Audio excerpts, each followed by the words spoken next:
What's going on, everybody? It's DG from DG Mindset. Welcome.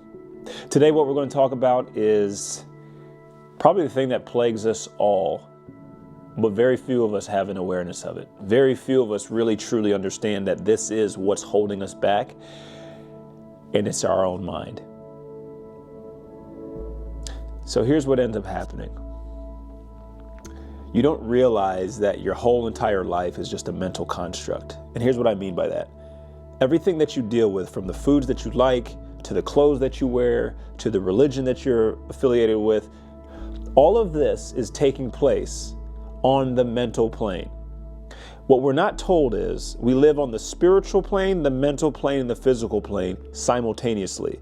But our physical reality is nothing more than a mere reflection of our mental attitudes, our mental perspective. So when you understand this, now it's not about manipulating or creating my life in the physical world, it's about creating my life in the mental world. And here's how we do this. We must first question why we have the views and why we have the beliefs that we have. Ask yourself, is the beliefs that I have, are they really mine, or are they mom and dad's, or are they my culture, or my religion, or maybe my societal influences that are around me that have determined how I view not only my situation and my circumstances and my environment, but more importantly, how I view myself. When you can start to do this by questioning why you view things the way you do, here's what you're going to start doing. You're going to start to break free of the limited paradigms that had boxed you in. Because every time that you have a belief, that belief comes with its own box.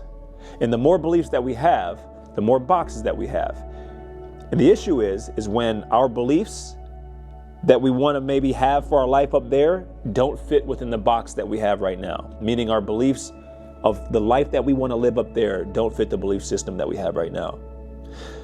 So when you start to understand that it's about you breaking free of the belief system that you have around yourself, then you'll start to see that your life actually is mental. So here's how we do this. It's by first questioning so we can bring awareness to why we are the way we are. Why do I struggle with money?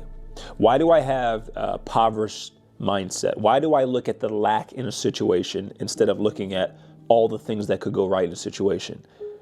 A lot of us don't even realize that this is really how we were raised. You were raised to look at how much money you don't have versus how much money you do have. We were raised to look at what are the odds of this happening versus what are the odds of it not happening. We were raised to look at what we were not capable of instead of what the potential was we had. Fear versus faith. So for you in your own individual life, ask yourself this. Am I operating out of fear mostly, or am I operating out of faith? When you start asking this question, now you can start to see where most of your life, or what parts of your life you're dealing with from the frequency, from the energy of fear. And we know that like frequencies will attract like frequencies. So the more that I live in fear, the more that I'm going to create fear. The more that I live in faith, the more opportunities and situations I will create in my life to yield more faith. What probably keeps us stuck is that we don't have the awareness because we never ask the questions. We'll ask questions about every other human being on this planet except ourselves. This was part of your journey of being able to contemplate and reflect on why you are the way you are. Just by asking that question, you will go on a quest to find the answer. And the beauty of it is you already had all the answers inside of you. So by you asking these questions of why do I fear this? Why am I afraid of this? Why do I feel insecure? Or why does this person bother me? By you asking that question, why, when it pertains to yourself, you have now just started the journey of finding yourself. And when you find yourself, you will see that there was no treasure more valuable than what you have found on this journey of you finding yourself. So now that we have the awareness through us asking the questions, we must acknowledge that this is the reality of what's going on. Yeah, I am this way because of X, Y, and Z. I am this way and view money this way because of the program that my mom and dad had put on me, or I do view my body this way because of what society and what social media has made me deem as a perfect body. When you start to become aware and you can acknowledge now where these programs started, now you can start to do the last thing, which is accept. And here's what acceptance is. Acceptance isn't just about acknowledging, saying, yeah, this is what it is. Acceptance is allowing it to be, meaning I'm not fighting it anymore. Yeah, this is the perspective that I have on myself. This is the perspective that I have around money. This is the perspective that I have around my body.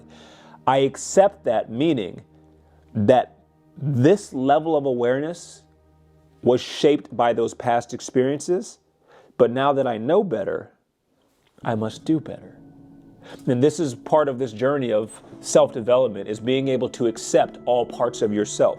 Every version of you in the quote-unquote past was needed for you to become who you are today.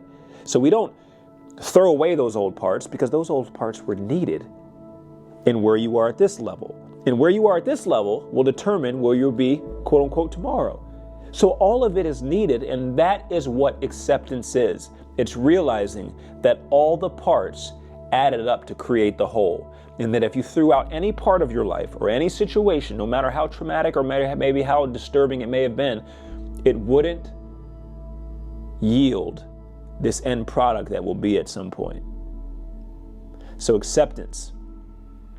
Accept yourself. Accept your life.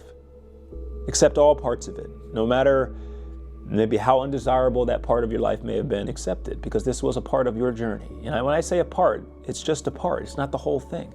It's like reading a book here, and I sit here and read this book by Eric John Campbell, A Manual for Manifesting a Dream Life, and I sit here and read it. And this sentence here on page 53 says, the universe can't manifest the physical things you want if you're not in the same frequency that your being is at. Now let's pretend I don't like that sentence. I don't like that. I don't agree with that. And I throw the whole book out and I never finish the book. There may have been things in that book that would have helped me along my journey, but because of that one sentence, that one part, I threw it away. How many times do we do this in life, where we'll have a situation that has happened and we just throw it away? We say, this sucks. My life is over. This is the worst. No, because that sentence is what made that paragraph. And that paragraph is what made that page. And that page is what made that chapter. And that chapter is what gave reference and context to the next chapter that was needed, that you needed along your journey. So the same goes for you in your life. It's about understanding and realizing that every part of your life, every part of your journey was absolutely needed. This is the next level. It's, can you ask yourself, how is this helping me along my journey? When you can do that, you will start to see that everything is working for you. Everything is trying to help you to become more self-aware. And that's all the name of this game was, self-awareness. The more self-aware you become, the more you'll start to see your worth. The more you see your worth, the more you will start to accept yourself. And the more you accept yourself, the more you will love yourself. And this is what self-love truly was. It was about you accepting yourself just as you are. It didn't matter what society said. It didn't matter what your religion said. It didn't matter what your parents said. It didn't matter what your spouse said. It only mattered what you thought about you. So, your life is mental. Your life is a reflection of your perspective. Your life is a reflection of your inner world. The question is what has programmed and what has molded my inner world? Is my inner world in line with the life that I want to live down the road? If it's not, there's some questions that must be asked, and there's a quest to embark on. Keep digging, my friend. Keep finding, and keep being.